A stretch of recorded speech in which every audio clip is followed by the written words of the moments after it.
Hello అండి, I'm doctor Sharadadevi, gynaecologist at శ్రీరగ్రమ hospitals, Prathipadu. ప్రెగ్నెన్సీలో కాళ్ళు వాస్తున్నాయా? నార్మల్ గా ప్రెగ్నెన్సీలో 6 to 8 లీటర్స్ ఆఫ్ వాటర్ అన్నది ఎక్సెస్ గా మన బాడీలో చేరుతుంది.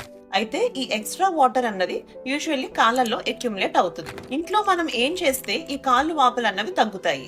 ఒకటే పొజిషన్ లో ఎక్కువసేపు కూర్చోవడం, ఎక్కువసేపు నిలబడడం లాంటివి చేయకూడదు. కాళ్ళకి మరీ టైట్ గా ఉన్న ప్యాంట్స్ వేసుకోవడం, టైట్ గా ఉన్న చెప్పులు లాంటివి వేసుకోవడం చేయకూడదు. కూర్చునేటప్పుడు కాళ్ళ కింద ఒక చిన్న స్టూల్ లాంటిది వేసుకోవడం, పడుకునేటప్పుడు కాళ్ళ కింద ఒక పిల్లో లాంటిది వేసుకోవడం లాంటివి చేయాలి. ఇంట్లో చిన్నగా షార్ట్ వాక్స్ లాంటివి, అంటే 15-20 మినిట్స్ వాక్ మీకు కంఫర్టబుల్ గా ఉన్న స్పీడ్ లో చేయాలి. ఫుట్ ఎక్సర్సైజెస్ లాంటివి చేయాలి. అంటే పాదాన్ని బెండ్ చేసి స్ట్రెచ్ చేయడం ఒక 30 టైమ్స్ చేయడం, తర్వాత సర్క్యులర్ మోషన్ లో ముందు ఒక డైరెక్షన్ లో 8 టైమ్స్ రొటేట్ చేయడం, తర్వాత రివర్స్ డైరెక్షన్ లో మళ్ళీ అలా ఒక 8 టైమ్స్ రొటేట్ చేయడం లాంటివి చేయాలి. ఇలాంటి ఫుట్ ఎక్సర్సైజ్ చేయడం వల్ల కాళ్ళకి బ్లడ్ సప్లై అది పెరిగి కాళ్ళకి వాపులు రాకుండా ఉంటాయి.